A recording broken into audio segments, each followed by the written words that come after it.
The Catholic Church, one of the oldest and most powerful institutions in the world, has long been a symbol of faith, compassion, and tradition. However, beneath its towering cathedrals and sacred rituals lies a darker side, a history filled with corruption, scandal, and secrets. In this video, we will explore the hidden truths about the Catholic Church, truths that have been buried for centuries. Prepare to question everything you thought you knew about one of the most influential religions in the world. The Catholic Church's involvement in the Inquisition represents one of the darkest chapters in its long and storied history. Between the 12th and 17th centuries, the Church undertook a campaign of religious purification, targeting heretics, witches, and anyone deemed a threat to its authority. What began as an attempt to eradicate non-Christian beliefs quickly escalated into a brutal series of trials, tortures, and executions.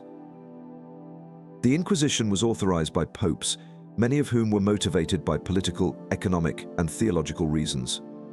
The Church wielded immense power in this era, and it used that power to control and manipulate entire populations, often in the name of spiritual salvation. Thousands of people, mostly women, were accused of witchcraft, heresy, or other transgressions. The methods of torture used during the Inquisition were designed to force confessions, often without regard for the truth. From the infamous breaking wheel to the burning of stakes, the Inquisition's brutality knew no bounds. One of the most horrifying aspects of the Inquisition was its widespread use of fear to maintain control. Fear of being labeled a heretic was enough to silence entire communities. Often, accusations were based on little more than rumor or personal grudges. Communities were torn apart by the relentless pursuit of purity, and families were destroyed as individuals were arrested and tortured. The Church's role in the Inquisition remains a source of shame and embarrassment, as it was a time when power was abused in the name of faith.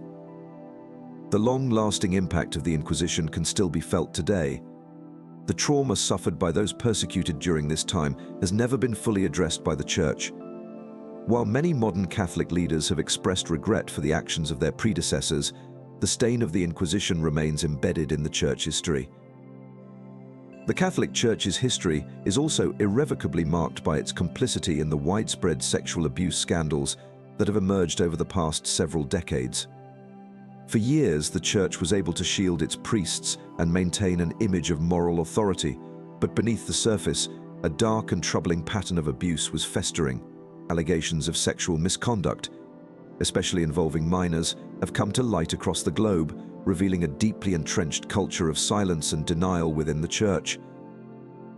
The issue first began to gain widespread attention in the 1980s, when survivors of clergy sexual abuse began to speak out. Over time, it became clear that the problem was not isolated to a few rogue individuals, but rather a systemic issue that had been ignored or hidden for decades. Victims spoke of being abused by priests, only to be silenced or threatened when they tried to report the incidents. Even when complaints were made, the Church's response was often one of cover-up, moving accused priests from one parish to another instead of holding them accountable. The Church's efforts to maintain its reputation only made things worse. Investigations into the scope of the abuse revealed that thousands of priests had been implicated in acts of sexual violence over the years. Even more shocking was the discovery that Church officials had routinely shuffled accused priests between parishes, allowing them to continue their predatory behavior. In many cases, the victims' voices were ignored or dismissed, and the Church took drastic measures to prevent public knowledge of the abuse from becoming widespread. In the wake of these revelations, many survivors have come forward to share their harrowing stories. The emotional and psychological scars they carry are deep and often lifelong. Many victims have struggled with feelings of betrayal, anger, and a profound loss of faith. The Church's failure to protect these vulnerable individuals has led to a breakdown in trust, not just with the victims, but with society as a whole. Legal battles have ensued in many countries, and the Church has been forced to pay billions in settlements to survivors, though many feel that this monetary compensation cannot begin to repair the damage done. The Catholic Church's response to the sexual abuse crisis has been one of mixed reactions. While some church leaders have expressed sorrow and regret for the pain caused, others have sought to downplay the issue or deflect blame. Pope Francis, in particular, has attempted to take a more active role in addressing the crisis, But critics argue that his efforts have been insufficient, and the Church remains unwilling to fully confront the extent of its failings. What remains undeniable is the scope of the abuse and the fact that it was not an isolated issue but part of a long-standing pattern of neglect, mismanagement, and denial. The Church's moral authority, which was once unquestioned, has been severely damaged, and the credibility of its teachings has been called into question. For many, the sexual abuse scandal marks a turning point in their relationship with the Catholic Church, as the reality of its failure to protect the most vulnerable has come to light in the harshest way possible. The Vatican, the heart of the Catholic Church, has long been a symbol of spiritual purity and divine authority. However, behind the gilded walls of St. Peter's Basilica lies a history marked by scandal, corruption, and intrigue.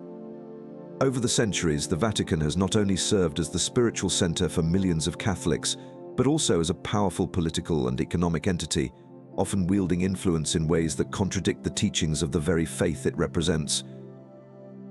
One of the most glaring examples of corruption within the Vatican is its financial dealings. The Church has been involved in a range of financial scandals, some of which stretch back to the Middle Ages and continue to this day.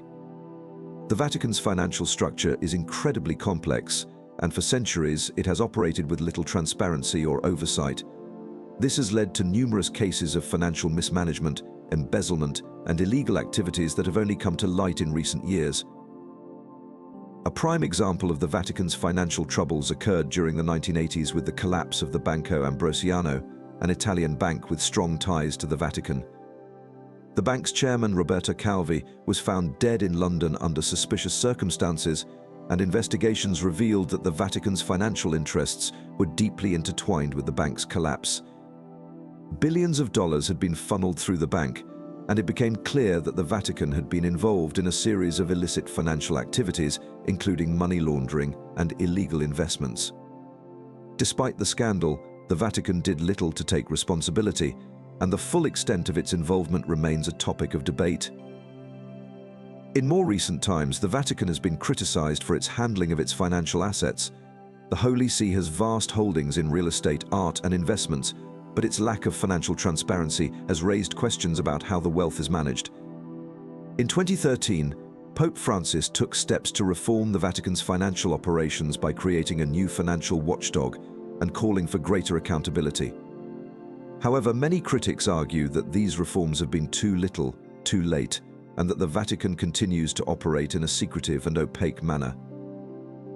The Vatican's financial empire extends beyond its religious mission, and there have been numerous instances where it has been accused of using its wealth and power for political purposes.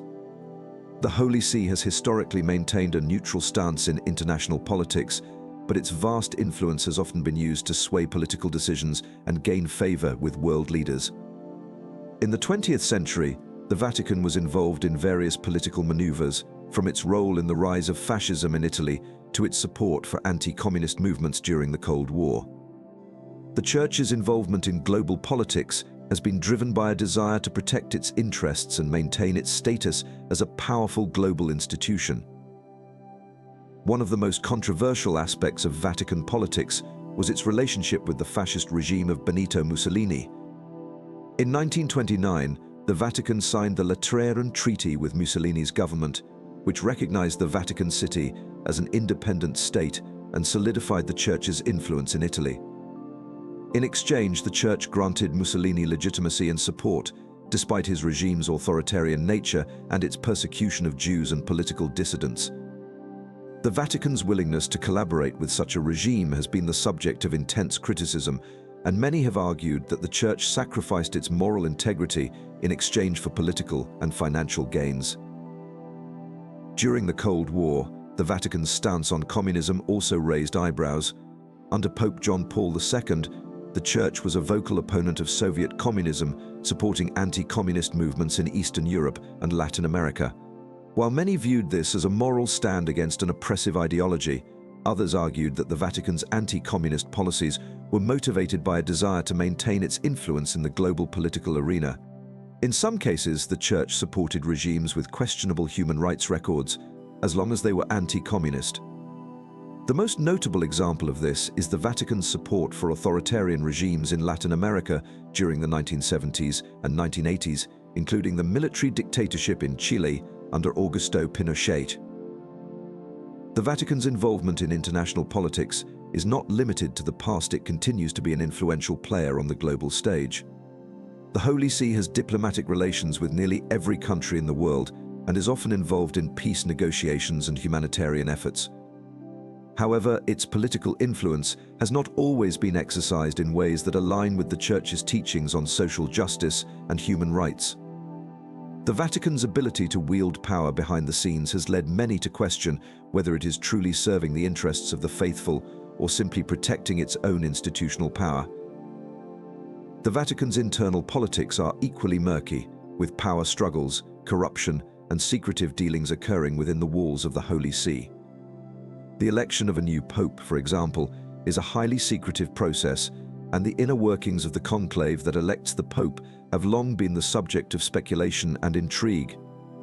The papacy itself has been tainted by scandals, from allegations of nepotism and favoritism to accusations of sexual misconduct involving high-ranking clergy members. Even the Vatican's efforts to reform itself, such as the creation of financial oversight bodies and transparency initiatives, have often been undermined by resistance within the institution. Despite these efforts, the Vatican remains an institution fraught with contradictions.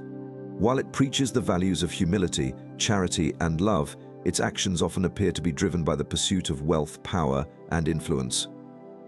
The Church's deep entanglement in politics, its secrecy surrounding financial dealings, and its resistance to reform all point to an institution struggling to reconcile its spiritual mission with the realities of global power dynamics. The question remains whether the Vatican can ever truly rid itself of the corruption that has tainted its legacy, or whether it will continue to be a symbol of both spiritual authority and political intrigue. The Crusades, a series of religious wars initiated by the Catholic Church between the 11th and 15th centuries, stand as one of the most violent and controversial episodes in the history of Christianity. Officially, these wars were fought to reclaim the Holy Land from Muslim rule and to protect Christian pilgrims who were traveling to Jerusalem. However, the motivations behind the Crusades were far more complex, driven by a combination of religious fervor, political ambition, economic gain, and a desire to consolidate power. The First Crusade, called by Pope Urban II in 1095, was marked by passionate rhetoric and a call to arms. Urban promised that those who took up the cross would be granted indulgences, absolution from sins, and eternal salvation. The idea of holy war, or just war, had been promoted as a way to reclaim Christian lands and defend the faith. The Church framed the conflict as a righteous cause, with the promise of divine favor and spiritual rewards for those who participated. However, the Crusades quickly escalated from a military campaign into a brutal conquest that spread far beyond the Holy Land. The early Crusaders, mostly from France and other parts of Europe, captured Jerusalem in 1099 after a bloody siege. Once the city fell, the Crusaders massacred thousands of Muslims and Jews, establishing the Kingdom of Jerusalem. The religious fervor of the Crusaders quickly gave way to greed and ambition as they looted cities, took land, and enslaved civilians. While the Church claimed that the goal was to restore Christianity to the region, the actions of the Crusaders revealed a more brutal and opportunistic agenda. Over the next few centuries, the Crusades continued with varying levels of intensity and success. The Second Crusade, launched in 1147, failed to achieve its objectives and ended in disgrace. The Third Crusade, led by famous monarchs such as Richard the Lionheart, Philip II of France, and Emperor Frederick I Barbarossa, aimed to recapture Jerusalem after it had fallen to the Muslim forces under Saladin. Although the Crusaders gained some victories, they ultimately failed to reclaim the city, and Richard the Lionheart negotiated a truce with Saladin that allowed Christians to visit Jerusalem without fighting for it. Despite these failures, the Crusades did not cease. The Fourth Crusade in 1204, originally intended to recapture Jerusalem, veered off course and resulted in the sack of Constantinople, the heart of the Eastern Orthodox Church. The Crusaders, instead of fighting Muslims, turned on their fellow Christians, looting and pillaging the city. This event not only devastated Constantinople, but also further deepened the schism between the Roman Catholic and Eastern Orthodox churches, a division that persists to this day. The Crusades also led to the displacement and destruction of entire communities. Entire Jewish populations were targeted, their homes burned, and their lives destroyed. In cities such as the Rhineland, Crusaders carried out massacres of Jews, sometimes forcing them to convert or face death. Muslims were also subjected to violence, with entire populations slaughtered during the Crusader invasions of the Levant. The treatment of non-Christians during the Crusades was often brutal and inhumane, with little regard for the sanctity of human life. While the Catholic Church championed the Crusades as a holy war against infidels, the wars themselves revealed deep contradictions. The Church, which preached the values of peace, charity, and love, was complicit in a series of massacres, looting, and destruction. The Pope and other church leaders encouraged violence, using religious justification to carry out acts of barbarism in the name of God. This contradiction between the Church's teachings and the actions of its followers was never fully reconciled, and the legacy of the Crusades continues to haunt the reputation of the Church. In addition to the physical violence, the Crusades had far-reaching social and cultural consequences. The influx of Crusaders into the Holy Land brought new ideas, goods and technologies back to Europe, which sparked the beginning of the European Renaissance. However, this period of intellectual and cultural exchange came at a heavy price. The Crusades fueled a deep-seated hatred between Christians and Muslims that persists in various forms to this day. The idea of the other, or the enemy, became deeply entrenched, with the Crusaders viewing Muslims as infidels who needed to be eradicated or converted. This sense of religious superiority and intolerance laid the foundation for centuries of religious conflict. The economic consequences of the Crusades were equally significant. Many of the Crusaders were motivated by the promise of wealth and land. As they plundered cities and territories, they brought back treasures to Europe, fueling the rise of new trade routes and the growth of merchant classes. The Crusaders' actions contributed to the rise of powerful European kingdoms and the expansion of the Christian world. However, the cost of these wars was enormous, both in terms of lives lost and the economic toll they took on the Church and its followers. The Crusades also had a lasting impact on the relationship between the Catholic Church and the Muslim world. For centuries, the Crusades were seen as a symbol of Christian aggression and imperialism, with little regard for the cultures and beliefs of those they sought to conquer. The scars of these wars are still evident in the ongoing tensions between Christianity and Islam, with the legacy of the Crusades often cited as a source of division and conflict. Despite the horrific nature of the Crusades, the Catholic Church has not fully confronted its role in these violent campaigns.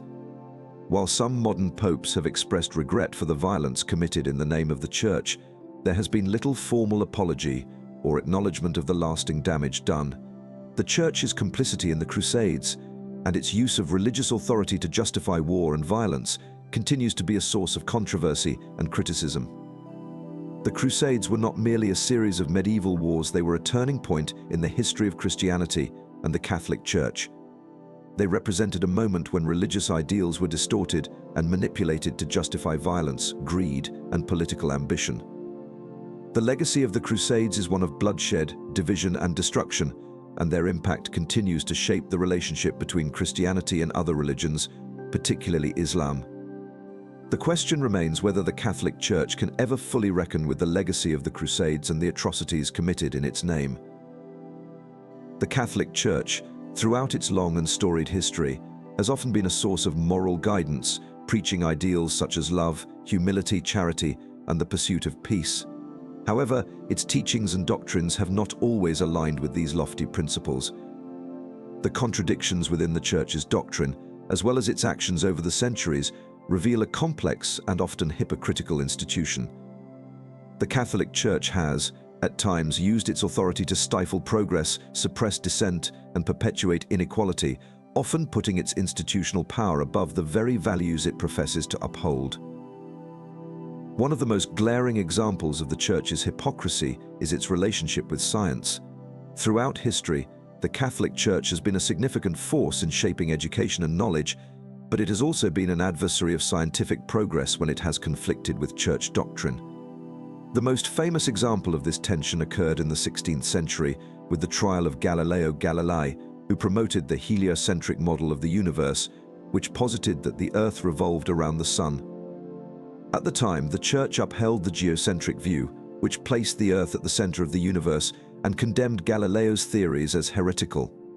Galileo was forced to recant his findings, and his works were banned by the Church.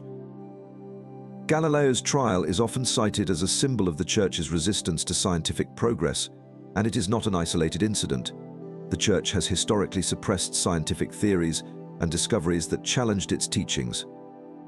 In the 19th century, the Catholic Church opposed the theory of evolution proposed by Charles Darwin, as it contradicted the biblical account of creation. The Church's stance on evolution remained contentious well into the 20th century, with Catholic authorities declaring that the theory was incompatible with Church teachings. This resistance to science, driven by a fear of losing control over the interpretation of truth, has often placed the Church at odds with advancements that could have benefited society. Another area in which the Church has exhibited hypocrisy is in its treatment of women. Despite its teachings on love and equality, the Catholic Church has long maintained a patriarchal structure, with power and authority vested almost exclusively in men. Women have been excluded from leadership positions within the Church, and their roles have often been relegated to those of caregivers, teachers, and supporters. The ordination of women as priests has been a contentious issue within the Church, with the Vatican steadfastly maintaining that women are not allowed to serve in this capacity. This stance is based on the Church's interpretation of Scripture, which it argues does not permit women to hold positions of authority within the clergy. The exclusion of women from the priesthood is just one example of the Church's broader gender inequality. The Catholic Church has often been complicit in upholding traditional gender roles that limit women's opportunities and autonomy. The Church's teachings on issues such as contraception and abortion have also contributed to the marginalization of women, particularly in regions where access to reproductive health care is limited. The Vatican's opposition to birth control, for instance, has placed the Church in direct opposition to the efforts of women's rights activists who seek greater control over their reproductive health. The Church's stance on abortion has similarly led to its condemnation of women who seek to exercise their rights over their own bodies. These doctrinal positions not only affect the lives of women, but also have broader social and political implications. The Catholic Church's influence in many countries, particularly in Latin America, has often been used to prevent the advancement of women's rights and gender equality. In some cases, the Church has supported laws that restrict women's access to contraception and abortion, and its moral authority has been used to stifle legislative efforts to promote gender equality. The Church's refusal to address its treatment of women and its reinforcement of patriarchal values has left many questioning its commitment to the principles of love and equality it espouses. The Church's doctrine on sexuality has also been a source of contradiction and controversy. The Catholic Church teaches that sex should only occur within the confines of marriage between a man and a woman, and it condemns any sexual activity outside of this arrangement, including homosexuality, premarital sex, and contraception. This rigid stance on sexuality has led to widespread criticism, especially in light of the Church's own history of sexual misconduct. The Church has faced countless allegations of sexual abuse by clergy members, and its repeated failures to address these issues have led many to question the Church's moral authority on matters of sexuality. The Church's teachings on sexual ethics often ignore the complexities of human relationships and the realities of modern life.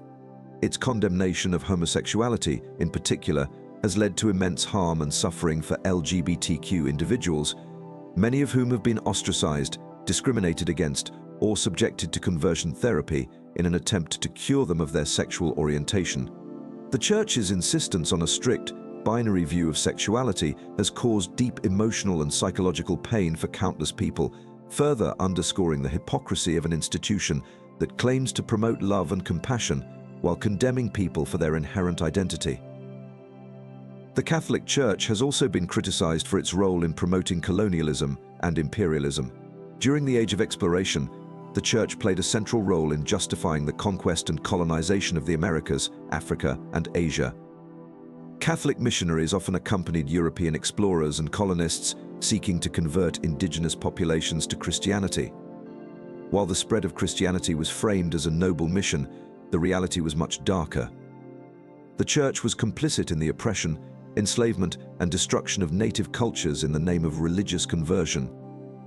The Church's doctrine was used to justify the subjugation of entire civilizations, and it often collaborated with colonial powers to maintain control over colonized peoples. The legacy of the Church's involvement in colonialism can still be seen today in the continued exploitation and marginalization of indigenous populations in many parts of the world. Catholic missionary efforts were often accompanied by violence and the forced imposition of European cultural norms. The Church's role in the colonization of the Americas, in particular, has been the subject of significant scrutiny, as the forced conversion of native peoples resulted in the destruction of their cultures, languages, and ways of life.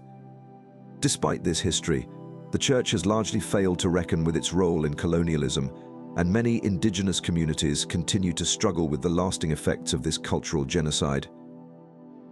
Finally, the Church's ongoing struggle with its own internal corruption serves as yet another example of its hypocrisy. While the Catholic Church preaches the virtues of humility, charity, and service, it has often been associated with wealth, power, and political influence. The Vatican itself is one of the richest institutions in the world, with vast financial assets, real estate holdings, and art collections. The Church's financial dealings have been marred by scandal, and its failure to address corruption within its ranks has led to further erosion of its moral authority. Throughout its history, the Catholic Church has maintained a dual identity, one that promotes spiritual and ethical teachings, and another that has often prioritized institutional power and wealth. This contradiction between its teachings and its actions has been a defining feature of the Church, and it continues to shape the way it is perceived by the world. Despite its claims of moral superiority, the Church's history is filled with examples of hypocrisy, and its failure to fully address these contradictions has left many questioning its role in modern society. Whether the Church can reconcile its teachings with its actions, or whether it will continue to prioritize its own interests, remains to be seen.